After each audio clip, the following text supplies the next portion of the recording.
सृष्टिस्थिति विनाशानां शक्तिभूते सनातनी गुणाश्रये गुणमये नारायणी नमोस्तुते संसारैकनिमित्ताय संसारनिधनाय च नमः संसाररूपाय संसाराय ಶಂಭವೇ. ವೇದಿಕೆಯ ಮೇಲಿರುವಂಥ ಎಲ್ಲ ಗಣ್ಯರೇ, ವೇದಿಕೆಯ ಮುಂಭಾಗದಲ್ಲಿರುವಂಥ ಎಲ್ಲ ಸಜ್ಜನ ಬಂಧುಗಳೇ, ಇವತ್ತು ಬಹಳ ಸಂತೋಷ ಅನಿಸಿದ್ದೇನು ಅಂತಂದ್ರೆ, ಈ ಕಾರ್ಯಕ್ರಮ ಶುಭಾರಂಭ ಮಾಡಬೇಕಿದ್ರೆ ವೈದಿಕರು ಪ್ರಾರ್ಥನೆಯನ್ನು ಮಾಡುತ್ತಾರೆ, ಅದರಲ್ಲಿ ಗೋಸೂಕ್ತದ ಮಂತ್ರಗಳನ್ನು ಪಠಿಸ್ತಾರೆ. ನಮ್ಗೆ ಗೊತ್ತಿರಬೇಕು, ಗೋವಿನ ಬಗ್ಗೆ ಇವತ್ತೆಲ್ಲ ಕಾಳಜಿ ಆರಂಭ ಆದದ್ದು. ವೇದ ಕಾಲದಲ್ಲಿ ಕೂಡ ಗೋವಿನ ಬಗ್ಗೆ ಹೇಳ್ತಾರೆ. ಅದರಲ್ಲಿ ಹೇಳ್ತಾರೆ, ನೀನು ದುಷ್ಟರ ಕೈಗೆಲ್ಲ ನೀನು ಸಿಗಬಾರದು, ಸ್ವಚ್ಛಂದವಾಗಿ ವಿವರಿಸಬೇಕು, ನಿನ್ನ ಕಾರಣದಿಂದ ಈ ನೆಲದ ಧರ್ಮ ಪ್ರಕ್ರಿಯೆಗಳು ನಡೀತವೆ ಅನ್ನೋದರ ಬಗ್ಗೆ ಗೋವಿನ ಅನೇಕ ಸಂಗತಿಗಳನ್ನು ಹೇಳ್ತಾ ಗೋವಿನ ಮಹಾತ್ಮ್ಯವನ್ನು ವೇದಗಳಲ್ಲಿ ಉಲ್ಲೇಖ ಮಾಡಿದ್ದಾರೆ. ಆ ಗೋವಿನ ಕುರಿತಾದಂತಹ ಮಂತ್ರಗಳನ್ನು ಹೇಳ್ತಾ ಇವತ್ತಿನ ಕಾರ್ಯಕ್ರಮ ಶುಭಾರಂಭಗೊಂಡದ್ದು ಕೂಡ ಬಹಳ ಮಹತ್ವಪೂರ್ಣ ಅಂತ ನಾನು ಭಾವಿಸ್ತೇನೆ. ಬಹುಶಃ ಪ್ರಾರ್ಥನೆ ಮಾಡಿದವರು ಆ ವಿಷಯವನ್ನು ಉಲ್ಲೇಖ ಮಾಡದೇ ಇದ್ರು ಕೂಡ ವೈದಿಕವಾದಂತಹ ಹಿನ್ನೆಲೆ ಗೋವಿಗೆ ಇರುವುದನ್ನು ಸೂಚ್ಯವಾಗಿ ಹೇಳುವ ಹಾಗೆ ಪ್ರಾರ್ಥನೆಯಿಂದ ಆರಂಭಗೊಂಡಿದೆ. ನಾವೆಲ್ಲ ಬೆಳಿಗ್ಗೆ ಎದ್ದ ತಕ್ಷಣ ಭಾರತೀಯ ಪರಂಪರೆಯಲ್ಲಿ ಕೈಗಳನ್ನು ನೋಡಬೇಕು, ಭೂಮಿಗೆ ನಮಸ್ಕಾರ ಮಾಡಬೇಕು ಅಂತೆಲ್ಲ ಹೇಳುತ್ತೇವೆ. ಮುಂದುವರೆದೊಂದು ಮಾತು ಬೆಳೆಸ್ತೇವೆ, ಏನು ಅಂತಂದ್ರೆ, ಕಪಿಲಾಂ ದರ್ಪಣಂ ಭಾವಂ ಭಾಗ್ಯವಂತಂಚ ಭೂಪತಿಂ ಆಚಾರ್ಯಂ ಅನ್ನದಾತಾರಂ ಪ್ರಾತಃ ಪಶ್ಯೇ ಸತಿವ್ರತಾಂ ಅಂತ. ಬೆಳಿಗ್ಗೆ ಎದ್ದ ತಕ್ಷಣ ಯಾರನ್ನು ನೋಡಬೇಕು ನಾವು ಅಂತ ಹೇಳುವಾಗ ಕಪಿಲಾಂ ದರ್ಪಣಂ ಭಾವಂ ಭಾಗ್ಯವಂತಂಚ ಭೂಪತಿಂ ಅಂತ ಎಲ್ಲದನ್ನು ಹೇಳ್ತಾ ಮೊದಲು ಹೇಳಿದ್ದು ಕಪಿಲಾಂ ಅಂದ್ರೆ ಗೋಮಾತೆಯ ದರ್ಶನ ಮಾಡಬೇಕು. ಬಹುಶಃ ನಮ್ಗೆ ಇವತ್ತು ನಾವು ವಿಜ್ಞಾನ ನಾವೆಲ್ಲ ಬುದ್ಧಿವಂತರು ಅಂತ ತಿಳ್ಕೊಳ್ತೇವೆ. ಪ್ರಾಚೀನರು ಎಷ್ಟು ಬುದ್ಧಿವಂತರಾಗಿದ್ರು ಅಂತಂದ್ರೆ, ಅವರ ಮನೆಗೆ ಅಭಿಮುಖವಾಗಿದ್ದದ್ದೇ ಹಟ್ಟಿ. ಆದ್ದರಿಂದ ಬೆಳಿಗ್ಗೆ ಎದ್ದು ಬಂದವರು ಮೊದಲು ಗೋವಿನ ಮುಖವನ್ನು ನೋಡುತ್ತಾ ಇದ್ರು. ಆ ಮೂಲಕ ನಮ್ಗೆ ಅನುಗ್ರಹ ಆಗುತ್ತದೆ ಅಂತ ನಂಬುತ್ತಿದ್ರು. ಯಾಕೆಂದ್ರೆ ಅದಕ್ಕೆ ಇನ್ನೊಂದು ಕಾರಣ ಉಂಟು. ಸರ್ವೇ ಸಾಮಾನ್ಯವಾಗಿ ತಿಳಿದ ಒಂದು ಮಾತು ಹೇಳ್ತಾರೆ, ಯಾವುದೇ ಒಂದು ಪ್ರಾಣಿ ಪಕ್ಷಿ ಇತ್ಯಾದಿಗಳನ್ನ ಮನೆಯಲ್ಲಿ ಸಾಕುವುದಕ್ಕೆ ನಿಷೇಧ ಉಂಟು, ಕೂಡಿ ಕಟ್ಟಿ ಹಾಕಿ. ಆದ್ರೆ ಗೋವಿನ ಬಗ್ಗೆ ನಿಷೇಧ ಏನೂ ಇಲ್ಲ. ಗೋವನ್ನು ನಾವು ಸಲಹುತ್ತೇವೆ. ಸಲಹಿದಂತಹ ಗೋವು ಮನುಷ್ಯನಿಗೆ ಏನು ಅನುಗ್ರಹ ಮಾಡುತ್ತದೆ ಅಂತ ಕೇಳಿದ್ರೆ, ತನ್ನ ಜೀವಿತಾವಧಿಯಲ್ಲಿ ತನ್ನಲ್ಲಿ ಸನ್ನಿಹಿತವಾದಂತಹ ದೇವತಾ ಸಾನ್ನಿಧ್ಯದ ಮೂಲಕ ಅನುಗ್ರಹ ಮಾಡುವುದು. ಇನ್ನು ಮನೆಗೆ ಬರಬಹುದಾದಂತಹ ಅರಿಷ್ಟ ಇದ್ರೆ ಅದನ್ನು ಗೋವು ಸ್ವೀಕರಿಸಿ ಮನೆಯ ಯಜಮಾನನನ್ನು ರಕ್ಷಿಸ್ತದಂತೆ. ನಾವೆಲ್ಲ ತುಂಬಾ ಭಾವುಕರಾಗ್ತೇವೆ. ಯಾಕೆಂದ್ರೆ ಒಂದು ಮನೆಯಲ್ಲಿ ಕೇಳಿದ್ದೆ ನಾನು, ಅವರ ಮನೆಯಲ್ಲಿ ದನ ಸಾಯ್ತಾ ಇತ್ತು. ಒಂದು ದನ ಸತ್ತೋಯ್ತು, ಏನೋ ಆಯ್ತು ಅಂತ ಸುಮ್ಮನಿದ್ರು. ಎರಡನೇ ದನ ಸತ್ತೋಯ್ತು. ಆವಾಗ ಅವರು ಹೋಗಿ ಒಂದು ಕಡೆಯಲ್ಲಿ ಕೇಳ್ತಾರೆ, ಯಾಕೆ ಹೀಗಾಗುತ್ತಾ ಉಂಟು ಅಂತ. ಆಗ ಜ್ಯೋತಿಷ್ಕರ ಹೇಳಿದ್ರಂತೆ, ನಿಮ್ಮ ಮನೆಯ ದನ ರೋಗ ಬಂದು ಸತ್ತದ್ದಲ್ಲ, ಯಥಾರ್ಥಕ್ಕೂ ನಿಮ್ಮ ಮನೆಗೊಂದು ದೊಡ್ಡ ಕಂಟಕ ಇತ್ತು. ಆದ್ರೆ ನಿಮಗೆ ಬರುವ ಕಂಟಕವನ್ನು ಪರಿಹರಿಸುವುದಕ್ಕೆ ಗೋಮಾತೆ ಬಲಿಯಾದಲು ಅಂತ ಹೇಳಬೇಕಿದ್ರೆ ಮನೆಯವರು ಕಣ್ಣೀರು ಹಾಕ್ತಾ ಇದ್ರು. ಅದಕ್ಕೆ ನಾವು ಗೋವನ್ನು ಅಮ್ಮ ಅಂತ ಕರೆದದ್ದು. ಯಾಕೆ ಅಂತ ಕೇಳಿದ್ರೆ, ಜಗತ್ತಿನಲ್ಲಿ ಯಾವತ್ತೂ ಕೂಡ ಅಷ್ಟೇ, ಒಂದು ಮಗುವಿಗೆ ಕಷ್ಟ ಬರುತ್ತದೆ ಅಂತ ಆದ್ರೆ ಆ ಕಷ್ಟ ನನಗೆ ಬರಲಿ ಅಂತ ಮುಂದೆ ನಿಲ್ಲುವುದು ಜಗತ್ತಿನಲ್ಲಿ ತಾಯಿ ಮಾತ್ರ, ಇನ್ನೊಬ್ಬರು ನಿಲ್ಲುವುದಕ್ಕೆ ಸಾಧ್ಯ ಇಲ್ಲ. ಹಾಗೆ ತನಗೆ ಸಾಕಿದವನಿಗೆ ಋಣಿಯಾಗುವುದರ ಜೊತೆಗೆ ನಮಗೆ ಮಾತೃಸ್ಥಾನೀಯಳಾಗಿ ಒಂದು ಕುಟುಂಬಕ್ಕೆ ಬರುವ ದುಷ್ಟಾರಿಷ್ಟವನ್ನು ತಾನು ಸ್ವೀಕರಿಸಿ ಯಜಮಾನನಿಗೆ ಒಳಿತು ಮಾಡುವಂತಹ ಜೀವ ಸಂಕುಲದ ಶ್ರೇಷ್ಠ ಪ್ರಾಣಿ ಇದ್ರೆ ಅದನ್ನು ಗೋವು ಅಂತಲೇ ನಾವು ಅಂಗೀಕರಿಸಬೇಕು. ಅದರಿಂದ ಬೇರೆ ಉದಾಹರಣೆ ಇಲ್ಲ. ಇನ್ನೊಂದು, ನಮಗೆ ಸಹಜವಾಗಿ ಗೋವು ಮಾತ್ರ ಅಂಬ ಅಂತ ಕರೆಯುವುದು, ಬೇರೆ ಯಾವ ಪ್ರಾಣಿಯೂ ಕರೆಯುವುದಿಲ್ಲ. ಅಂದ್ರೆ ಯಾವತ್ತೂ ಕೂಡ ನಾವು ಈ ಶಾಸ್ತ್ರ ಪುರಾಣ ಇತಿಹಾಸಗಳ ಬಗ್ಗೆ ನಾವು ನೋಡಿದ್ರೆ ಗೋವಿನ ಹೂಂಕಾರದಲ್ಲಿ ಕೂಡ ದೇವತಾ ಸಾನ್ನಿಧ್ಯ ಉಂಟು ಅಂತ ಹೇಳಿದವರು ನಾವು. ಗೋವಿನ ಹೆಜ್ಜೆ ಎಲ್ಲಿವರೆಗೆ ಅಂತಂದ್ರೆ, ಗೋವು ಯಾವ ನೀರನ್ನು ದಾಟಿಕೊಂಡು ಬರುತ್ತದೆ ಅದರಲ್ಲಿ ಗಂಗೆಯ ಸಾನ್ನಿಧ್ಯವಿದ್ರೆ ಗೋಮಯದಲ್ಲಿ ಲಕ್ಷ್ಮಿಯ ಸಾನ್ನಿಧ್ಯವಿರುತ್ತದೆ ಅಂತ ಹೇಳಿಕೊಂಡು ಬಂದವರು ನಾವು. ಗೋವು ನಡೆದಾಡದಂತಹ ಧೂಳಿನಲ್ಲಿ ಭಾಗ್ಯದೇವತೆಯ ಸಾನ್ನಿಧ್ಯ ಉಂಟು ಅಂತ ನಂಬಿದವರು ನಾವು. ಹಾಗಾಗಿ ನಮ್ಮಲ್ಲಿ ಅತ್ಯಂತ ಶ್ರೇಷ್ಠವಾದ ಮುಹೂರ್ತ ಯಾವುದು ಅಂತ ಕೇಳಿದ್ರೆ ಗೋಧೂಳಿ ಮುಹೂರ್ತ ಅಂತ ಹೇಳ್ತಾರೆ. ಈ ಬಹುಶಃ ನೀವೆಲ್ಲ ಗಮನಿಸಿರಬಹುದು, ಧರ್ಮಸ್ಥಳದಲ್ಲಿ ಸಾಮೂಹಿಕ ವಿವಾಹ ಪ್ರತಿ ವರ್ಷ ಸಾಯಂಕಾಲ ಗೋಧೂಳಿ ಮುಹೂರ್ತಕ್ಕೆ ನಡೆಯುವುದು.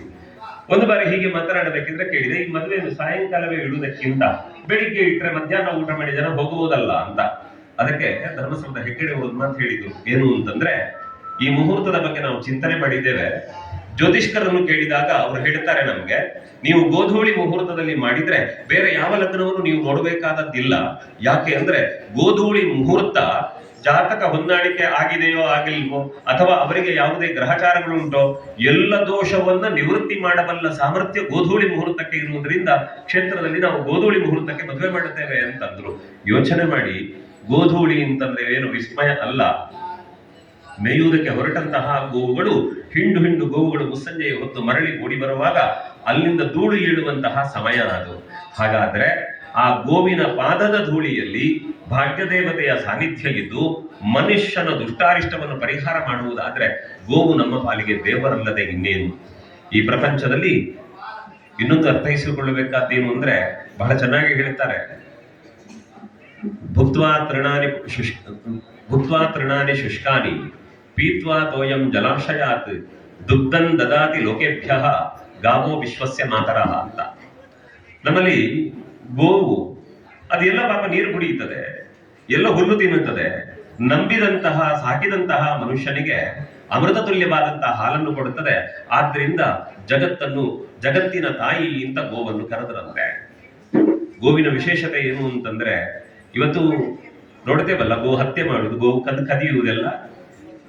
ಆ ಗೋವನ್ನು ಕದಿಯುವವನಿಗೆ, ಗೋವನ್ನು ಕಡಿಯುವವನಿಗೂ ಸಮೇತ ತನ್ನ ಬದುಕಿನ ಕೊನೆಯ ಕ್ಷಣದವರೆಗೆ ಗೋವು ಹಾಲನ್ನೇ ಕೊಟ್ಟದ್ದು ಹೊರತು ವಿಷ ಕೊಡ್ಲಿಲ್ಲ. ಒಬ್ಬ ಕಡಿಯುವುದಕ್ಕೆ ಕತ್ತಿ ಹಿಡ್ಕೊಂಡು ಬಂದವರಿಗೂ ಕೂಡ ಅದಕ್ಕಿಂತ ಒಂದು ಕ್ಷಣ ಮೊದಲು ಅದೇ ಗೋವಿನ ಹಾಲನ್ನು ಆತ ಕುಡಿದಿರುತ್ತಾನೆ. ಆದ್ರಿಂದ ಇಲ್ಲಿ ಕೃತಜ್ಞರು ಯಾರು ಅಂತ ನಾವು ಅರ್ಥ ಮಾಡಿಕೊಳ್ಬೇಕಾದದ್ದು. ಅಂದ್ರೆ ನಮ್ಮಲ್ಲಿ ಎಷ್ಟು ಆ ಗೋವನ್ನು ಗೌರವಿಸ್ತಾರೆ ಅಂತಂದ್ರೆ, ಯಾರು ಗೋವಿನ ತಲೆ ಕಡಿಯುತ್ತಾನೋ ಅವನು ಹೆತ್ತ ತಾಯಿಯ ತಲೆ ಕಡಿದದಕ್ಕೆ ಸಮಾನ ಅನ್ನುವ ಭಾವನಮಯಿ ಭಾರತೀಯ ಪರಂಪರೆಯಲ್ಲಿ ಉಂಟು. ಯಾಕೆಂದ್ರೆ ಪ್ರಶ್ನೆಗಳು ಮತ್ತೊಂದು ಮಗದೊಂದು 1000 ಹುಟ್ಟಬಹುದು, ಅದಲ್ಲ. ಒಂದು ನೆಲದಲ್ಲಿ, ಒಂದು ಸಂಸ್ಕೃತಿಯಲ್ಲಿ ಯಾವುದನ್ನು ಹೇಗೆ ಭಾವನಾತ್ಮಕವಾಗಿ ಗ್ರಹಿಸ್ತೇವೆ ಅನ್ನುವುದಷ್ಟೇ ಮುಖ್ಯ. ಯಾಕಂದ್ರೆ ನಾನು ಬಹುಶಃ ಮಾತೃವಂದನ ಅನ್ನುವ ಕಾರ್ಯಕ್ರಮದ ಮೂಲಕ ಸುಮಾರು 30-40 ಸಾವಿರ ಮಕ್ಕಳ ಜೊತೆ ನಾನು ಮಾತನಾಡುತ್ತಾ ಬಂದೆ. ಒಂದ್ ದಿವಸ ಒಬ್ರು ಕೇಳ್ತಾರಂತೆ, ನೀವದೇನು ಮಾತೃವಂದನ ಅಂತ ಮಾಡುದಂತೆ, ಅಮ್ಮನನ್ನು ಕೂರಿಸುದಂತೆ, ಅಪ್ಪನನ್ನು ಕೂರಿಸಿ ಕಾಲು ತೊಳೆಯುದಂತೆ, ನೀರು ತಲೆಗೆ ಹುಚ್ಚಲ್ವಾ? ಈ ಪ್ರಪಂಚದಲ್ಲಿ ಗಂಡು ಹೆಣ್ಣು ಸೇರಿದ್ರೆ ಮಕ್ಕಳು ಹುಟ್ಟುತ್ತಾರೆ, ದೊಡ್ಡ ವಿಷಯ ಏನುಂಟು, ಅದೆಲ್ಲ ಎಂತದ್ದು ನಿಮ್ಮದು ವಿಚಿತ್ರ ಅಂತ. ಆದ್ರೆ ನಾವು ಎಣಿಸಬೇಕಾದ ಏನು ಅಂತ ಕೇಳಿದ್ರೆ, ನಮ್ಮದೊಂದು ಮಾತಿತ್ತಲ್ಲ, ಯುದ್ಧಕ್ಕೆ ಹೊರಟಂತಹ ಸೈನಿಕ, ಸಮುದ್ರದಲ್ಲಿ ಹೊರಟಂತಹ ನಾವಿಕ, ಹೆರುವುದಕ್ಕೆ ಹೋದಂತಹ ಹೆಣ್ಣು ಮರಳಿ ಬರ್ತಾರೆ ಅನ್ನುವ ನಿಶ್ಚಯ ಇಲ್ಲ ಅಂಗ. ಅದರ ಅರ್ಥ ಅವರ ಪ್ರಾಣವನ್ನು ಪಣಕ್ಕಿಟ್ಟು ಅವರ ಕೆಲಸವನ್ನು ಮಾಡಬೇಕು ಅಂತ. ಹಾಗಿದ್ರೆ ತನ್ನ ಜೀವವನ್ನೇ ಪಣವಾಗಿಟ್ಟು ನಮಗೆ ಜನ್ಮ ಕೊಟ್ಟ ಅಮ್ಮನ ಪಾದ ತೊಳೆಯದೆ ಇನ್ಯಾರ ಪಾದ ತೊಳೆಯಬೇಕಾದದ್ದು ನಾವು? ಹಾಗೆಯೇ ತನ್ನ ಬದುಕಿನುದ್ದಕ್ಕೂ ಕೂಡ ತನ್ನ ಹಾಲನ್ನು ಈ ಲೋಕದ ಹಿತಕ್ಕಾಗಿ ಧಾರೆ ಎರೆಯುವ ಗೋಮಾತೆಯನ್ನು ಅಮ್ಮ ಅಂತ ಕರೆಯದೆ ಇನ್ಯಾರನ್ನು ಕರೆಯಬೇಕು ನಾವು? ಹಾಗಾಗಿ ಹಿರಿಯರು ಹೇಳ್ತಾ ಬಂದ್ರು, ಪರೋಪಕಾರಕ್ಕಾಗಿ ಬದುಕಬೇಕು ಹೇಗೆ ಅಂತ ಹೇಳುವಾಗ ಹಿರಿಯರು ಉದಾಹರಣೆ ಕೊಟ್ಟದ್ದು ಗೋವಂದೇ. ಪರೋಪಕಾರಾರ್ಥಂ ಇದಂ ಶರೀರಂ, ನಮ್ಮ ಜೀವನ ದೇಹ ಇದು ಪರೋಪಕಾರಾರ್ಥಕ್ಕಾಗಿ ಇರಬೇಕು. ಯಾಕೆ ಅಂತಂದ್ರೆ ಹರಿಯುವ ನದಿ ಅದು ಪರೋಪಕಾರಕ್ಕಾಗಿ ಹರಿಯಿತು, ಮರ ಪರೋಪಕಾರಕ್ಕಾಗಿ ಹಣ್ಣುಗಳನ್ನು ಕೊಟ್ಟಿತು, ಒಬ್ಬಾಕೆ ಗೋಮಾತೆ ಪರೋಪಕಾರಕ್ಕಾಗಿ ಹಾಲನ್ನು ಕೊಡುತ್ತಾಳೆ. ಆದ್ದರಿಂದ ಮನುಷ್ಯನ ದೇಹ ಅದು ಪರೋಪಕಾರಕ್ಕಾಗಿ ವಿನಿಯೋಗ ಆಗಬೇಕು ಅಂತ ಸುಭಾಷಿತಕಾರ ಹೇಳುತ್ತಾನೆ. ಹಾಗಿದ್ರೆ ಈ ಗೋವಿನ ಬಗ್ಗೆ ನಾವೆಲ್ಲ ಇವತ್ತು ಭಾಷಣ ಮಾಡಬೇಕಾದ ಅಗತ್ಯ ಇಲ್ಲ. ಯಾಕೆ ಅಂತ ಕೇಳಿದ್ರೆ, ಈ ನೆಲದಲ್ಲಿ ಗೋವಿನ ಆರಾಧನೆ, ಗೋವನ್ನು ಸಾಕುವುದು, ಗೋವಿನ ಕುರಿತಾದಂತಹ ಪೂಜನೀಯ ಭಾವ ಇದೇನು ಹೊಸತಲ್ಲ, ನಮ್ಗೆಲ್ಲರಿಗೂ ಗೊತ್ತಿದೆ. ಯಾಕೆಂದ್ರೆ ಪುಟ್ಟ ಮಕ್ಕಳಿಂದ ಅಮ್ಮನ ಎದೆ ಹಾಲು ಕುಡಿದ ಮಗುವೆ ದನದ ಕೆಚ್ಚಲಿಗೆ ಬಾಯಿ ಹಾಕಿ ಹಾಲು ಕುಡಿಯುವ ದೃಶ್ಯವನ್ನು ಈ ಪ್ರಪಂಚದಲ್ಲಿ ಕಂಡವರೇ ನಾವು. ನಮಗೇನು ಅದ್ಭುತ ಅಂತ ಅನ್ನಿಸ್ಲಿಲ್ಲ. ಗೋವಿನ ಮೈದಡುವುದರಲ್ಲಿ ನಮಗೆ ಆನಂದ ಉಂಟು ಅಂತ. ಎಲ್ಲಿವರೆಗೆ ಅಂದ್ರೆ ಗೋದಾನದ ಪುಣ್ಯವನ್ನು ಹೇಳುವಾಗ ಹೇಳ್ತಾರೆ, ಒಬ್ಬ ಯೋಗ್ಯವಾದಂತಹ ಗೋವನ್ನು ದಾನ ಮಾಡಿದ್ರೆ ಗೋವಿನ ಮೈಯಲ್ಲಿ ಎಷ್ಟು ರೋಮಗಳಿವೆ ಅಷ್ಟು ವರ್ಷಗಳ ಕಾಲ ಆತ ಮೋಕ್ಷದ ಸುಖವನ್ನು ಹೊಂದುತ್ತಾನೆ ಅಂತ ಗೋದಾನದ ಬಗ್ಗೆ ಮಾತನಾಡುತ್ತಾರೆ. ನಿಮಗೆ ಗೊತ್ತಿರಲಿ, ಬಹುಶಃ ಪಕ್ಕದ ಕಾರ್ಕಳದ ಪಕ್ಕದ ಬಜಗೋಳಿಯಲ್ಲಿ ರವೀಂದ್ರ ಶೆಟ್ಟಿಯವರು ಗೋದಾನ ಮಾಡುತ್ತಾರೆ. ಆ ಪ್ರಕ್ರಿಯೆ ಹೇಗಿರುತ್ತದೆ ಅಲ್ಲಿ ಅಂತ ಕೇಳಿದ್ರೆ, ಅವರ ಪರಿಸರದಲ್ಲಿ ಒಂದಿಷ್ಟು ಯಾರಾದರೂ ದನಗಳನ್ನು ಕದಿಯುವವರು ಹೇಗೂ ಇರ್ತಾರೆ, ದನ ಕದ್ದುಕೊಂಡು ಹೋಗುತ್ತಾರೆ, ಇಲ್ಲ ದನ ಸಾಯ್ತದೆ. ಆ ಬಡ ಕುಟುಂಬಕ್ಕೆ ದನವೇ ಆಶ್ರಯ ಅಂತ ಇದ್ದ ಯಾವ ಮನೆ ಉಂಟು, ಆ ಮನೆಗೆ ಗೋವನ್ನು ಉಚಿತವಾಗಿ ಕೊಡುವಂತ ಕಾರ್ಯಕ್ರಮ. ಅದು ಹೇಗೆ ಅಂತ ಕಂಡ್ರೆ ಎಲ್ಲೋ ಸಿಕ್ಕಿದನ್ನು ತಂದು ಕೊಡುವುದು ಅಂತಲ್ಲ. ಬರುವ ವರ್ಷ ಗೋದಾನ ಮಾಡಬೇಕಿದ್ರೆ ಈ ವರ್ಷ ಅವರು ಹುಡುಕಲಿಕ್ಕೆ ಶುರು ಮಾಡುತ್ತಾರೆ. ಆ ದನ ತುಂಬಾ ಹಾಯಬಾರದು, ಒಂದ ಗಬ್ಬದ್ದಾಗಿರ್ಬೇಕು, ಇಲ್ಲ ಅದು ಕರು ಹಾಕಿರ್ಬೇಕಷ್ಟೇ, ಒಳ್ಳೆಯ ಹಾಲು ಕೊಡಬೇಕು, ಸಾಧುವಾದ ದನ ಇರಬೇಕು. ಹಾಗಾಗಿ ಮುದಿಯಾದ ದನವನ್ನು ಕೊಡುವುದಲ್ಲ. ಅಂದ್ರೆ ಆ ದನವನ್ನು ಪಡ್ಕೊಂಡವ ಆ ಮೂಲಕ ಜೀವನ ನಿರ್ವಹಣೆ ಮಾಡುವುದಕ್ಕೆ ಸಾಧ್ಯವಾಗುವಂತಹ ಗೋವುಗಳನ್ನು ಅವರ ಮನೆಯಲ್ಲಿ ಅವರೇ ಪೂಜೆ ಮಾಡಿ ಗೋವುಗಳನ್ನ ಸಾಕುವವರಿಗೆ ಕೊಡುತ್ತಾರೆ. ಅದೊಂದು ಧಾರ್ಮಿಕ ಕಾರ್ಯಕ್ರಮದ ಹಾಗೆ ಅವರ ಮನೆ ಅಂಗಳದಲ್ಲಿ ನಡೆಯುತ್ತದೆ. ಬಹುಶಃ ಅವರ ಮನೆಯ ಹೆಸರು ಅಂಬಿದಡಿಯ, ಅಂಬಿಗುಂಡಿ ಅಂತದ್ದು ಉಂಟು ಅವರ ಆ ಮನೆಯ ವಾತಾವರಣಕ್ಕೆ ಹೆಸರು. ಅಂದ್ರೆ ಅವರು ಹೇಳ್ತಾರೆ, ಯಾವಾಗ ನಾನು ಈ ಕಾರ್ಯಕ್ರಮವನ್ನು ಆರಂಭ ಮಾಡಿದೆ ದೇವರು ನನ್ನ ಕೈ ಹಿಡದ ಅಂತ ಅವರು ಅತ್ಯಂತ ತೃಪ್ತಿಯಿಂದ ಹೇಳ್ತಾರೆ. ಹಾಗೆ ಒಂದು ಗೋವನ್ನು ದಾನ ಮಾಡಬೇಕಿದ್ರೆ ಅಂಥದ್ದೊಂದು ಯೋಚನೆಯನ್ನು ಹೇಳಿದರು. ಇನ್ನು ನಮಗೆ ಅಶ್ವತ್ಥ ಪ್ರದಕ್ಷಿಣೆ ಬರುವಾಗ ನಮಗೆಲ್ಲರೂ ಹೇಳಿಕೊಟ್ಟಿದ್ದಾರೆ, ಮೂಲತಃ ಬ್ರಹ್ಮರೂಪಾಯ ಮಧ್ಯತೋ ಶಿವರೂಪಿಣೆ ಮಧ್ಯತೋ ವಿಷ್ಣು ರೂಪಿಣೆ ಅಗ್ರದ ಶಿವರೂಪಾಯ ವೃಕ್ಷರಾಜಾಯತೆ ನಮಃ ಅಂತ. ಹಾಗೆ ಗೋವಿನ ಬಗ್ಗೆ ಹೇಳುವಾಗ ಹೇಳ್ತಾರೆ, ಗುಂಪಿನ ಮೂಲ ಮಧ್ಯ ಮತ್ತು ಅಗ್ರಭಾಗಗಳಲ್ಲಿ ಬ್ರಹ್ಮ ವಿಷ್ಣು ಮಹೇಶ್ವರರ ಸಾನ್ನಿಧ್ಯ ಉಂಟು ಅಂತ. ಬಹುಶಃ ಗೋವಿನ ದೇಹದಲ್ಲಿರುವ ದೇವತೆಗಳ ಚಿತ್ರಗಳನ್ನ ನೀವು ಅಲ್ಲಲ್ಲಿ ನೋಡ್ತೀರಿ, ಅನೇಕರು ಹೇಳುವುದನ್ನು ನೀವು ಕೇಳಿರುತ್ತೀರಿ. ಒಟ್ಟಾರೆಯಾಗಿ ತಾತ್ಪರ್ಯ ಏನು ಅಂತ ಕೇಳಿದ್ರೆ, ಹಾಗಿದ್ರೆ ಗೋವನ್ನು ದೇವರು ಅಂತ ಹೇಳುವ ತಾತ್ಪರ್ಯ ಏನು ಅಂತ ಕೇಳಿದ್ರೆ, ನಮ್ಮ ಭಾರತೀಯ ಪರಂಪರೆಯಲ್ಲಿ ಯಾರು ನಮ್ಮ ಬದುಕಿಗೆ ಕಾರಣ ಆಗ್ತಾರೆ, ಯಾರು ನಮಗೆ ಕಷ್ಟ ಕಾಲದಲ್ಲಿ ಧೈರ್ಯ ತುಂಬುತ್ತಾರೆ, ಯಾರು ಹಸಿದಾಗ ಅನ್ನ ಕೊಡುತ್ತಾರೆ, ಬಾಯಾರಿದಾಗ ನೀರು ಕೊಡುತ್ತಾರೆ, ಇವರೆಲ್ಲರನ್ನೂ ಕೂಡ ಜನ್ಮ ಕೊಟ್ಟ ತಂದೆಗೆ ಸಮಾನ ಗೌರವಿಸಬೇಕು ಅನ್ನುವ ಪರಂಪರೆ ನಮ್ಮದು. ಆದ್ರಿಂದಲೇ ನಮ್ಮಲ್ಲಿ ಬಂದದ್ದು ಜನಿತಾಚ ಉಪನೇತಾಚ ಯಶ್ಚ ವಿದ್ಯಾಂ ಪ್ರಯಚ್ಛತಿ ಅನ್ನದಾತ ಭಯತ್ರಾತ ಪಂಚೈತೆ ಪಿತರಃ ಸ್ಮೃತಾಃ ಅಂತ. ಇವರನ್ನೆಲ್ಲ ತಂದೆಗೆ ಸಮಾನ ಗೌರವಿಸಬೇಕು ಅಂತ. ಆ ದೃಷ್ಟಿಯಿಂದ ಯೋಚನೆ ಮಾಡಿದ್ರೆ, ಅಮ್ಮನ ನಂತರದಲ್ಲಿ ನಮಗೆ ಹಾರುಣಿಸಿ ಬದುಕು ಕೊಟ್ಟ ಗೋವನ್ನು ಅಮ್ಮ ಅಂತ ಕರೆದು ಅವಳು ನಮ್ಮ ಬದುಕಿನ ಅವಿಭಾಜ್ಯ ಅಂಗ ಅಂತ ಅವಳನ್ನು ಪೋಷಿಸ್ತಾ ಬಂದಂಥದ್ದು ನಮ್ಮ ಪರಂಪರೆ. ಇನ್ನೊಂದು ವಿಶೇಷ ಏನು ಅಂತ ಕೇಳಿದ್ರೆ, ಈ ದನವಿಲ್ಲದಂತಹ ಮನೆ ನಸಣ ಅಂತ ಅಕ್ರಿ ಸಂಹಿತೆ ನಮಗೆ ಎಚ್ಚರಿಸ್ತದೆ. ಯಾರ ಮನೆಯಲ್ಲಿ ಬಂಧುಗಳಿಲ್ವೋ ಅವರ ಮನೆಯಲ್ಲಿ ಗೋವನ್ನು ಸಾಕಿದ್ರೆ ಆ ಬಂಧುವಿನ ಸ್ಥಾನವನ್ನು ಗೋಮಾತೆ ತುಂಬುತ್ತಾಳೆ ಅಂತ ಬಲ್ಲವರು ಆಡುತ್ತಾರೆ. ಇದಕ್ಕೂ ದೃಷ್ಟಾಂತವನ್ನು ಕಂಡಿದ್ದೇನೆ. ಒಂದು ಮನೆಯಲ್ಲಿ ಗೋವು ಸಾಕ್ತಿದ್ರು ಅವರು. ಅವರಿಗೆ ಗೋವಿನ ಬಗ್ಗೆ ಎಷ್ಟು ಪ್ರೀತಿ ಇತ್ತು ಅಂತಂದ್ರೆ, ಅವರು ಮನೆಯಲ್ಲಿ ಮಲ್ಕೊಳ್ಳುದು, ಮನೆಯ ಚಾವಡಿಯಲ್ಲಿ ಮಲ್ಕೊಂಡು ದನವನ್ನು ಹಟ್ಟಿಯಲ್ಲಿ ಹಗ್ಗ ಬೆಚ್ಚಿಟ್ಟಿರ್ತಾರೆ. ಆದ್ರೆ ಒಮ್ಮೆ ಹೆಸರು ಕರೆದ್ರೆ ಸಾಕು, ಅದು ಸೀದಾ ಬರ್ತದೆ ಚಾವಡಿಗೆ. ಇವರು ಬಾಯಿಯಲ್ಲಿ ಬಿಸ್ಕೆಟ್ ಅನ್ನು ಅರ್ಧ ಇಟ್ಟುಕೊಂಡು ಮಲ್ಕೊಂಡಿರ್ತಾರೆ. ಆ ಗೋವು ಬಂದು ಅವರ ಬಾಯಿಂದ ಬಿಸ್ಕೆಟ್ ಅನ್ನು ಕಚ್ಚಿ ತಿನ್ನುವುದನ್ನು ನಾನು ನೋಡಿದ್ದೇನೆ. ಅಂದ್ರೆ ಮನೆಯಲ್ಲಿ ಸಾಕುವ ಗೋವು ಅದು ಕೇವಲ ಒಂದು ಸಾಕು ಪ್ರಾಣಿ ಅಲ್ಲ, ಅದು ನಮ್ಮ ಬಂಧು ಅನ್ನುವ ಭಾವದಿಂದ ಅದನ್ನು ಗೌರವಿಸಿದಂಥದ್ದನ್ನು ನಾವು ಕಣ್ಣಾರೆ ಕಂಡಿದ್ದೇವೆ. ಹಾಗಾಗಿಯೇ ನಮ್ಮಲ್ಲಿ ಗೋಪೂಜೆ ಬಂದ್ರೆ ಎಂಥ ಒಂದು ಸಂಭ್ರಮ. ಬಹುಶಃ ಇವತ್ತಿನ ಮಕ್ಕಳಿಗೆ ಆ ಭಾಗ್ಯ ಇಲ್ಲ. ನಮಗೆಲ್ಲ ಆ ಸೌಖ್ಯ ಸುಖ ಇತ್ತು. ಯಾಕಂದ್ರೆ ಅಲ್ಲೆಲ್ಲೋ ಮನೆಯ ಅಂಗಳದಲ್ಲೋ ಅಥವಾ ಪಕ್ಕದಲ್ಲಿ ಸಣ್ಣ ತೋಡಿದ್ರೆ ದವನನ್ನು ಕರ್ಕೊಂಡು ಹೋಗುದು, ಅದರ ಮೈಯನ್ನು ಉಜ್ಜುವುದು, ಆಮೇಲೆ ಕರ್ಕೊಂಡು ಬಂದ ಮೇಲೆ ಅದರ ಮೈಗೆ ಚಿತ್ತಾರಗಳನ್ನು ಇಡುವುದು, ಅದಕ್ಕೊಂದು ಆರತಿ ಮಾಡುವುದು, ದನಗಳು ಒಂದರ ಕುತ್ತಿಗೆಯಲ್ಲಿದ್ದ ಹೂವನ್ನು ಇನ್ನೊಂದು ದನ ಕಿತ್ತು ತಿನ್ನುವ ಚಂದ, ಇದೆಲ್ಲ ನಾವು ಜೀವನದಲ್ಲಿ ನೋಡಿದ್ದೇವೆ. ಮಾತ್ರ ಅಲ್ಲ, ನಮಗೆ ಗೊತ್ತಿರಲಿ, ಭಾರತೀಯ ಪರಂಪರೆಯಲ್ಲಿ ಪ್ರತಿಯೊಂದು ಧಾರ್ಮಿಕ ಕಾರ್ಯಕ್ರಮಗಳು ಕೂಡ ಪರಿಪೂರ್ಣ ಆಗಬೇಕಾದ್ರೆ ಗೋಗ್ರಾಸ ಕೊಡಬೇಕು ಅಂತ ನಮ್ಮಲ್ಲುಂಟು. ಅದು ಗತಿಸಿದಂತಹ ಪಿತೃಗಳಿಗೆ ಶ್ರಾದ್ದ ಮಾಡಲಿ, ದೇವಸ್ಥಾನದಲ್ಲಿ ಬ್ರಹ್ಮಕಲಶ ಮಾಡಲಿ, ಯಾವುದು ಮಾಡಿದರೂ ಕೂಡ ಅನ್ನದಾನ ಆರಂಭ ಆಗಬೇಕಿದ್ರೆ ಮೊದಲು ಗೋಗ್ರಾಸ ಕೊಟ್ಟು ಅವಳಿಗೆ ಕೈ ಮುಗಿದು ಆ ಮೂಲಕ ನಾವು ಉಳಿದ ಪ್ರಕ್ರಿಯೆಗಳನ್ನು ಆರಂಭ ಮಾಡುತ್ತೇವೆ.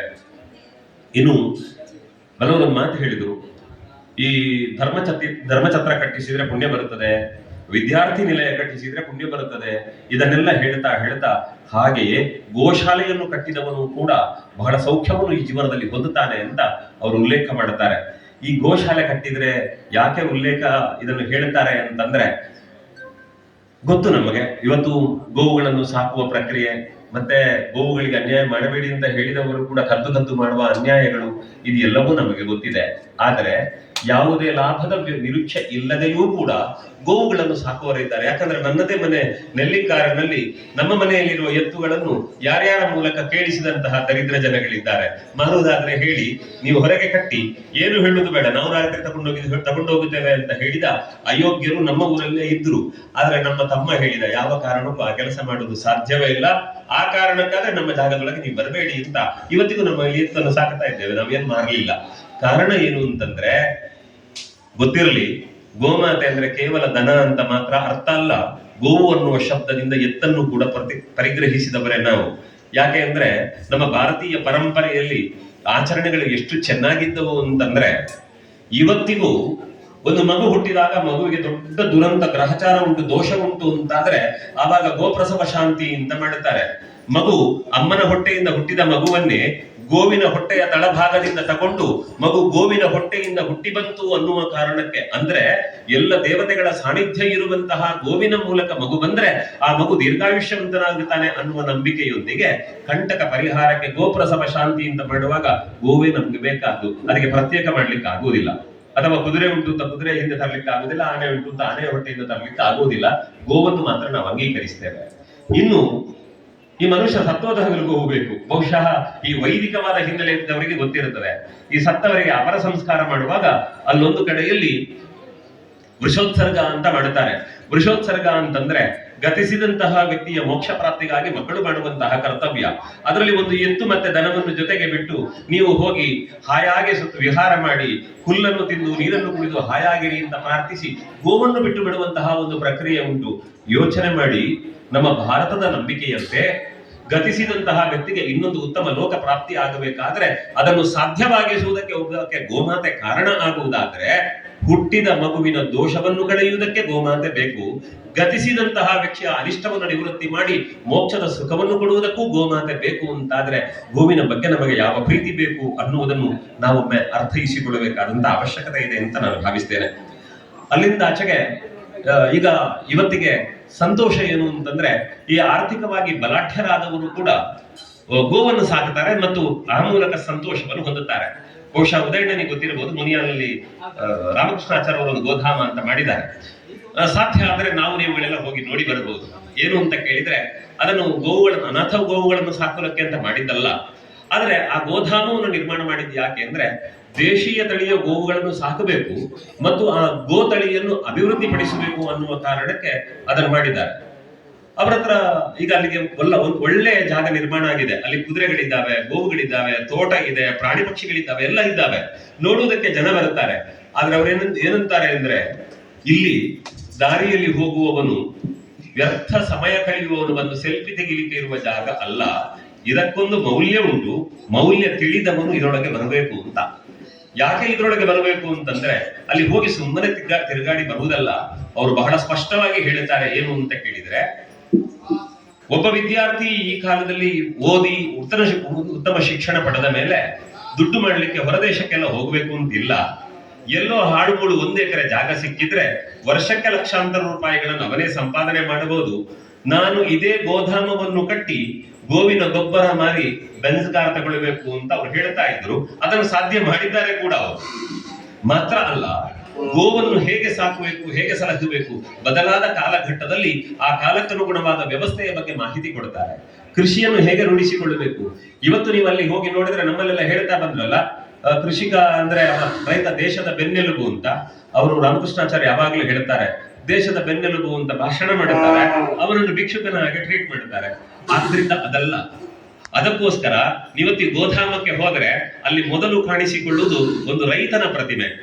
ಆ ರೈತನ ಪ್ರತಿಮೆಗೆ ಮಾಲಾರ್ಪಣೆ ಮಾಡಿ ಅವನಿಗೆ ನಮಸ್ಕಾರ ಮಾಡಿ ಆರತಿ ಎತ್ತಿದ ಮೇಲೆ ಮತ್ತೆ ಬಾಕಿ ವಿಷಯಗಳನ್ನು ನೋಡುವಂತ ವ್ಯವಸ್ಥೆ ಇರುವುದಲ್ಲಿ. ಮಾತ್ರ ಅಲ್ಲ, ಅವರದ್ದೊಂದು ಬಹಳ ದೊಡ್ಡ ಕಲ್ಪನೆ ಇದೆ ಸರ್. ಏನು ಅಂತಂದ್ರೆ, ಒಂದು ಚಂದದ ದೇವರ ಗುಡಿಯ ಹಾಗೆ, ನವಗ್ರಹ ಗುಡಿಯಾಗಿ ಒಂದು ಚಂದದ ಮಂಟಪ ಮಾಡಿದ್ದಾರೆ. ಒಂದು ಸಿಂಹಾಸನ ಇಟ್ಟಿದ್ದಾರೆ ಅದರ ಮೇಲೆ. ಅವರ ಭವಿಷ್ಯತ್ತಿನ ಕಲ್ಪನೆ ಏನು ಅಂತಂದ್ರೆ, ನಮ್ಮ ಗೋಧಾಮದಲ್ಲಿ ಮುಂದಕ್ಕೆ ರೈತ ಪೀಠ ಪ್ರಶಸ್ತಿ ಅಂತ ಒಂದು ಕೊಡಬೇಕು.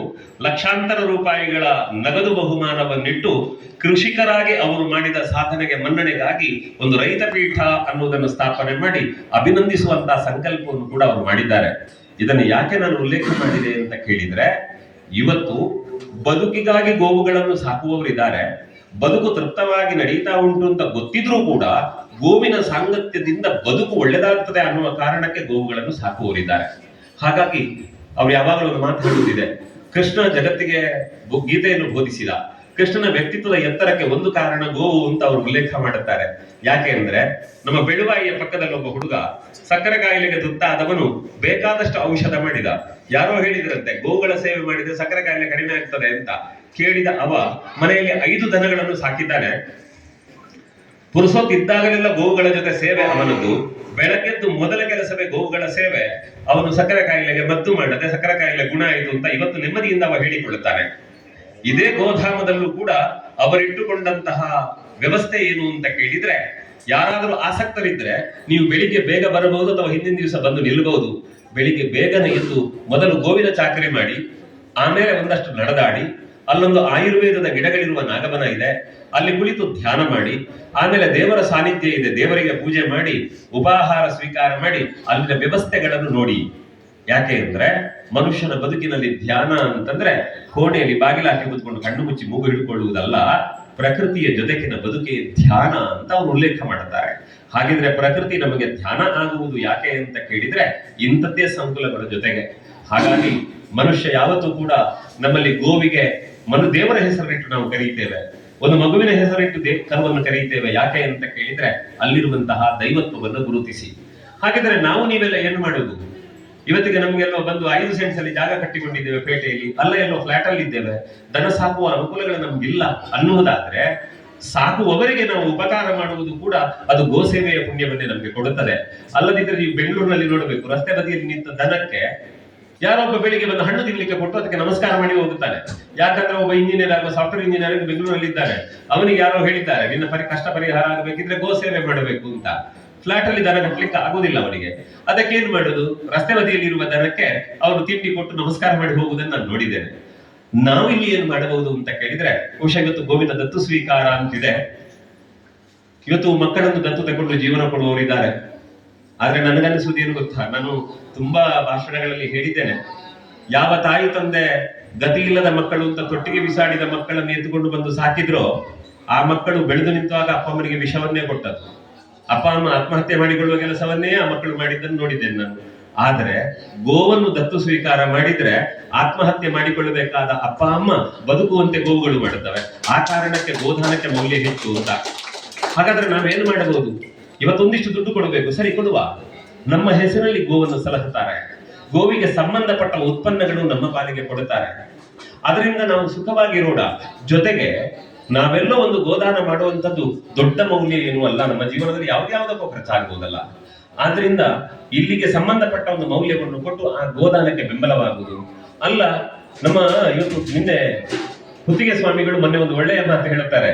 ನಮ್ಮಲ್ಲಿ ಏನಾಗಿದೆ ಪರಿಸ್ಥಿತಿ ಅಂತ ಕೇಳಿದ್ರೆ, ಈ ದೇಶಕ್ಕೆ ಕಂಟಕ ಮಾಡಿದವರು, ರಾಷ್ಟ್ರದ್ರೋಹದ ಕೆಲಸ ಮಾಡಿದಂತವರ ಹುಟ್ಟುಹಬ್ಬ ಅಂತ ಸರ್ಕಾರ ರಜೆ ಕೊಡುತ್ತದೆ. ಕೃಷ್ಣ ಜನ್ಮಾಷ್ಟಮಿಗೆ ರಜೆ ಕೊಡ್ಲಿಕ್ಕೆ ಸರ್ಕಾರದ ರಜೆ ಇಲ್ಲ ಅಂತ ಮೊನ್ನೆ ಮಾತಾಡಿದ್ರು.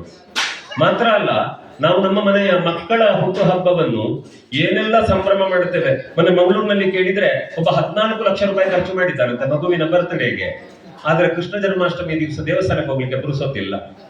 ಆಯ್ತು, ಇಷ್ಟೆಲ್ಲ ಖರ್ಚು ಮಾಡಿದ್ದು ಯಾವುದಕ್ಕೆ ಅಂತ ಕೇಳಿದ್ರೆ, ನನಗೆ ಶ್ರೀಮಂತಿಗೆ ಉಂಟು ಅಂತ ಬಂದ ಮಕ್ಕಳಿಗೆ ಆಟದ ಸಾಮಾನು ಕೊಟ್ಟದ್ದು, ಇದ್ದವರಿಗೆ ಊಟ ತಿಂಡಿ ಮಾಡಿ ಮುಕ್ಕಾಲಂಶ ಬಿಸಾಡಿದ್ದು ಬಿಟ್ರೆ ಒಂದು ಗೋಶಾಲೆಗೆ ಕೊಟ್ಟದ್ದಿಲ್ಲ, ಒಂದು ಅನಾಥಾಶ್ರಮಕ್ಕೆ ಅನ್ನ ಕೊಟ್ಟ ಇತಿಹಾಸಗಳಿಲ್ಲ. ಹಾಗಾದ್ರೆ ನಾವೇನು ಮಾಡಬಹುದು? ನಾವು ಬದಲಾಗುವ. ನಾನು ಯಾವಾಗಲೂ ಯಾಕೆ ಹೇಳ್ತೇನೆ ಅಂತ ಕೇಳಿದ್ರೆ, ದೊಡ್ಡ ಪರಿವರ್ತನೆ ಸಾಧ್ಯವಾಗುವುದು ಒಬ್ಬ ವ್ಯಕ್ತಿಯ ಪರಿವರ್ತನೆಯಿಂದ. ಸುದೀರ್ಘವಾದಂತಹ ಪ್ರಯಾಣ ಆರಂಭ ಆಗುವುದು ಒಂದು ಹೆಜ್ಜೆಯಿಂದ. ಕೋಟ್ಯಂತರ ರೂಪಾಯಿಗಳು ಒಟ್ಟಾಗುವುದು ಒಂದು ಪೈಸೆಯಿಂದ. ಆ ಕಾರಣಕ್ಕೆ ನಮ್ಮ ಮನೆಯಲ್ಲಿ ನಮ್ಮ ಪರಿವರ್ತನೆಗಳನ್ನು ನಾವು ಮಾಡುವ. ಹಾಗಾದ್ರೆ ಏನ್ ಮಾಡಬಹುದು ಅಂತ ಕೇಳಿದ್ರೆ, ಸಾಧ್ಯ ಇದ್ರೆ ಮೊನ್ನೆ ಶಿವಮೊಗ್ಗದ ಕಾಲೇಜಿಗೆ ಹೋದಾಗ ಕಾಲೇಜು ಕಟ್ಟಿದವರು ಒಂದು ಮಾತು ಹೇಳಿದ್ರು, ಶರ್ಮಾಜಿ ನಮ್ಮಲ್ಲಿ ತುಂಬಾ ದೇವಸ್ಥಾನಗಳಿಂದ ದೇವರಿದ್ದಾರೆ, ನಾನು ದೇವಸ್ಥಾನಕ್ಕೆ ಹೋಗುವುದಿಲ್ಲ. ಯಾಕೆ ಅಂದ್ರೆ ಇಲ್ಲಿ ದೇವಸ್ಥಾನಗಳಲ್ಲಿರುವಂತಹ ಎಲ್ಲ ದೇವರುಗಳು ಮಕ್ಕಳ ರೂಪದಲ್ಲಿ ನನ್ನ ಶಾಲೆಯ ಆವರಣದಲ್ಲೇ ಇದ್ದಾರೆ, ಆದ್ರಿಂದ ಮಕ್ಕಳಲ್ಲಿ ದೇವರನ್ನು ನೋಡುತ್ತೇನೆ ಅಂತಂದ್ರು. ಈ ಮಾತು ಸತ್ಯ ಅಂತ ನಾವು ಒಪ್ಪುವುದಾದ್ರೆ, ನಾವು ವಾರಕ್ಕೊಮ್ಮೆ ದೇವಸ್ಥಾನಕ್ಕೆ ಹೋಗ್ಲಿಕ್ಕೆ ಸಾಧ್ಯ ಆಗದಿದ್ರೆ ಚಿಂತಿಲ್ಲ, ವಾರಕ್ಕೆ ಒಮ್ಮೆ 1-2 ಕೆಜಿ ಹಿಂಡಿ ತಂದು ಗೋಶಾಲೆಗೆ ಕೊಡುವ. ಯಾವುದಾದ್ರೂ ಒಂದು ದನಕ್ಕೆ ಕೊಡುತ್ತಾರೆ ಅದನ್ನು. ನಮ್ಮ ಮನೆಯಲ್ಲಿ ಮಗುವಿನ ಹುಟ್ಟು ಹಬ್ಬ ನಡೆಯುತ್ತದೆ, ಆ ದಿವಸ ಎಲ್ಲ ಸಂಭ್ರಮ ಮಾಡುತ್ತೇವಲ್ಲ, 1 ಚೀಲ ಹಿಂಡಿ ತೆಕೊಂಡೋಗಿ ಗೋಶಾಲೆಗೆ ಕೊಡುವುದಲ್ಲ, ಅದರ ಮೌಲ್ಯವನ್ನು ನಾವು ಗೋಶಾಲೆಗೆ ಕೊಡುವುದು. ದನವನ್ನು ಸಾಕ್ತಾರೆ, ಯಾಕಂದ್ರೆ ನಾನು ಅದನ್ನು ಮಾಡಿದ್ದೇನೆ ಅಂತ. ಇವತ್ತು ನಿಮ್ಗೆ ಹೇಳುವುದಕ್ಕೆ ನಮಗೆ ನೈತಿಕತೆ ಇರುವುದು ಆ ಕಾರಣಕ್ಕೆ. ಮತ್ತೆ ನಿಮ್ಗೆ ಗೊತ್ತಿರಲಿ, ನಮ್ಮಲ್ಲಿ ಮನೆ ಒಕ್ಕಲಾಗಬೇಕಿದ್ರೆ ದನ ಪ್ರವೇಶ ಮಾಡಬೇಕು. ದನವನ್ನು ಮನೆಯೊಳಗೆ ತರ್ತೇವೆ. ದನವನ್ನು ಮನೆಯೊಳಗೆ ತಂದ ತಕ್ಷಣ ಜನ ನಿರೀಕ್ಷೆ ಮಾಡುವುದೇನು ಅಂತಂದ್ರೆ, ದನ ಸೆಗಣಿ ಹಾಕಬೇಕು ಅಂತಲೇ ನಿರೀಕ್ಷೆ ಮಾಡುತ್ತಾರೆ. ಯಾಕೆ ಅಂದ್ರೆ ಆ ಗೋಮಯದಲ್ಲಿ ಲಕ್ಷ್ಮಿಯ ಸಾನ್ನಿಧ್ಯ ಉಂಟು ಅನ್ನುವ ಕಾರಣಕ್ಕೆ. ನಮ್ಮ ನಂಬಿಕೆ ಅದು. ಒಬ್ಬಾಕೆ ತಾಯಿಯ ಸ್ಥಾನದಲ್ಲಿರುವಂತಹ ಗೋಮಾತೆ ಮನೆಯೊಳಗೆ ಬಂದು ಅವಳಿಂದ ಗೋಮಯ ಆ ಮನೆಗೆ ಬಿತ್ತು ಅಂತಾದ್ರೆ ಅಲ್ಲಿ ಲಕ್ಷ್ಮಿಯ ಸಾನ್ನಿಧ್ಯ ಸಿದ್ಧಿಸ್ತದೆ ಅನ್ನುವ ನಂಬಿಕೆಯೊಂದಿಗೆ ಗೋವನ್ನು ಪೂಜೆ ಮಾಡಿದವರು ನಾವು. ಮಾತ್ರ ಅಲ್ಲ, ದೇವಸ್ಥಾನ ಕಟ್ಟುವ ಹಕ್ಕು ಮಾತ್ರ ನಮಗುಂಟು, ಅದಕ್ಕೆ ದನ ಬೇಡ. ಆದ್ರೆ ಕಟ್ಟಿದ ದೇವಸ್ಥಾನ ತೆಗೀಬೇಕಿದ್ರೆ ಗೋವಿನ ಮೂಲಕವೇ ಶಿಖರವನ್ನು ಸಂಚಲನ ಮಾಡುತ್ತಾರೆ. ಯಾಕೆ ಅಂದ್ರೆ ಆ ಶಿಖರವನ್ನು ಅಲ್ಲಾಡಿಸುವ ಯೋಗ್ಯತೆ ಮನುಷ್ಯನಿಗಿಲ್ಲ, ಅದರ ಅರ್ಹತೆ ಇಲ್ಲ ಅವನಿಗೆ. ಆ ಪುಣ್ಯ ಸಂಚಯನವಂತರು ಇರುವುದಕ್ಕೆ ಸಾಧ್ಯ ಇಲ್ಲ. ಆದ್ರಿಂದ ದೇವಸ್ಥಾನವನ್ನು ಜೀರ್ಣೋದ್ಧಾರ ಮಾಡುವ ಕಾಲಕ್ಕೆ ಸಂಕೋಚ ಮಾಡಬೇಕಿದ್ರೆ ಗೋವಿನ ಮೂಲಕ ಶಿಖರವನ್ನು ಚಾಲನೆ ಮಾಡುತ್ತಾರೆ. ಒಮ್ಮೆ ನಾವು ಯೋಚನೆ ಮಾಡಬೇಕಾದ್ದು, ಹುಟ್ಟಿದ ಮನುಷ್ಯನ ಬದುಕು, ಒಂದು ಮಗು ಪ್ರಬುದ್ಧನಾಗಿ ಬೆಳೆಯುವುದಕ್ಕೆ, ಒಂದು ದೇವಸ್ಥಾನ ನಿರ್ಮಾಣ ಆಗುವುದಕ್ಕೆ, ದೇವಸ್ಥಾನದ ಪ್ರವೇಶಕ್ಕೆ, ದೇವಸ್ಥಾನ ಜೀರ್ಣೋದ್ಧಾರಕ್ಕೆ, ಎಲ್ಲದಕ್ಕೂ ನಮ್ಗೆ ಗೋವು ಬೇಕು ಅಂತಾದ್ರೆ ಅದನ್ನು ಗಾವೋ ವಿಶ್ವಸ್ಯ ಮಾತರಹ ಅಂತ ಸುಮ್ಮನೆ ಹೇಳಿದ್ದಲ್ಲ. ಇನ್ನು ನಿಮ್ಗೆ ಅಲ್ಲಲ್ಲಿ ಎಡಬಿಡಂಗಿಗಳೆಲ್ಲ ಸಿಗ್ತಾರೆ ನಮ್ಗೆ ವ್ಯಂಗ್ಯ ಮಾಡುವವರು. ನಾನು ಒಂದು ವಿಡಿಯೋದಲ್ಲಿ ಹೇಳಿದ್ದೆ, ತುಂಬಾ ಪ್ರಚಾರ ಬಿದ್ದಿತ್ತದು. ಏನು ಅಂತ ಕೇಳಿದ್ರೆ, ಯಾರೊಬ್ಬ ಕೇಳಿದ್ನಂತೆ ಹೀಗೆ, ಅಲ್ಲ ನೀವು ಹೋಗಿ ಹೋಗಿ ಆ ದನವನ್ನೆಲ್ಲ ಅಮ್ಮ ಅಮ್ಮ ಅಂತ ಹೇಳುದಿರ್ತದೆ, ಹುಚ್ಚ ನಿಮ್ಗೆ, ಅದೇ ನಿಮ್ಮನ್ನು ಹೆತ್ತದ್ದ ಅಂತ. ಅದಕ್ಕೆ ತಿರುಗಿ ಹುಡುಗ ಕೇಳಿದ್ದಂತೆ, ಅಲ್ಲ ನೀವು ಯಾರನ್ನು ಫಾದರ್ ಅಂತೆಲ್ಲ ಹೇಳ್ತೀರಲ್ಲ, ಅವ್ರು ನಿಮ್ಮ ಅಪ್ಪನ ಅಂತ. ಬೇಕಿತ್ತ ಈ ಪ್ರಶ್ನೆ? ವಿಷಯ ಏನು ಅಂತಂದ್ರೆ, ಯಾರು ಯಾರನ್ನು ಹೇಗೆ ಕರೀತಾರೆ ಅನ್ನುವುದು ಅವಹೇಳನ ಮಾಡಲಿಕ್ಕೆ ಇರುವ ವಿಷಯ ಅಲ್ಲ. ಅವರವರ ಧರ್ಮ, ಅವರವರ ನಂಬಿಕೆ. ಆದ್ರಿಂದ ನಾವು ಇನ್ನೊಬ್ಬರನ್ನು ವ್ಯಂಗ್ಯ ಮಾಡಿದ್ರೆ ತಿರುಗಿ ಅವರು ನಮಗೂ ವ್ಯಂಗ್ಯ ಮಾಡುತ್ತಾರೆ. ಆದ್ರಿಂದ ಇನ್ನೊಬ್ಬರನ್ನು ವ್ಯಂಗ್ಯ ಮಾಡುವ ಕಾರ್ಯಕ್ರಮ ನಮ್ಗೆ ಬೇಡ. ನಮ್ಮ ಪರಂಪರೆಯಲ್ಲಿ ನಮ್ಮ ಹಿರಿಯರು ಏನ್ ಹೇಳಿಕೊಟ್ಟಿದ್ದಾರೆ ಅದನ್ನು ಮಾಡುವ. ಯಾಕಂದ್ರೆ ಈ ಕೃಷ್ಣ ಜನ್ಮಾಷ್ಟಮಿ ಬಂತಲ್ಲ, ಕೃಷ್ಣನ ಕಥೆ ಕೇಳಿದ್ರೆ ಹಾಲು ಮೊಸರು ಬೆಣ್ಣೆ ಕದ್ದ ಕೃಷ್ಣನ ಕಥೆ ನಮ್ಗೆ ಸಿಗುತ್ತದೆ. ಯಾಕೆಂದ್ರೆ ಪರ್ಯಾಯವಾಗಿ ಅದೊಂದು ದೈವಿ ಲೀಲೆಯಾದ್ರೂ ಕೂಡ ಒಬ್ಬ ಕದಿಯುವುದಾದ್ರೂ ಒಳ್ಳೆಯದನ್ನು ಕದಿಯಬೇಕು, ಒಳ್ಳೆಯದಕ್ಕಾಗಿ ಕದಿಯಬೇಕು ಅನ್ನೋದು ಆಶಯ ಇರುವುದು. ಹಾಗಾಗಿ ದೇವಲೀಲೆಗಳನ್ನು ಮನುಷ್ಯನ ಜೀವನಕ್ಕೆ ಹೊಂದಾಣಿಸಿ ನೋಡಬಾರದು. ಆದರೆ ಕೃಷ್ಣ ಜನ್ಮಾಷ್ಟಮಿ ನಮಗೆ ಗೋವಿನ ಸೇವೆಗೆ ಪ್ರೇರಣೆಯಾಗಬೇಕು, ಗೋಮಾತೆಯನ್ನು ಸಂರಕ್ಷಿಸುವುದಕ್ಕೆ ಅದು ಕಾರಣ ಆಗಬೇಕು. ಆದ್ರಿಂದ ನಾನು ವಿನಂತಿ ಮಾಡೋದು ಏನು ಅಂತಂದ್ರೆ, ಸಾಧ್ಯವಾದ್ರೆ ನಮ್ಮ ಮನೆಯಲ್ಲಿ ಗೋಗಳನ್ನು ಸಾಕುವ. ಈಗ ನನ್ನ ಮನೆಯಲ್ಲಿ ಸಾಕ್ಲಿಕ್ಕೆ ಬಾರ್ಪೂರ್ನಲ್ಲಿ ಸಾಧ್ಯ ಇಲ್ಲದಿದ್ರು ನಮ್ಮ ಊರಿನಲ್ಲಿ ನಾವು ಗೋವನ್ನು ಸಾಕ್ತೇವೆ, ಸಂತೋಷ ಇದೆ ನಮಗೆ.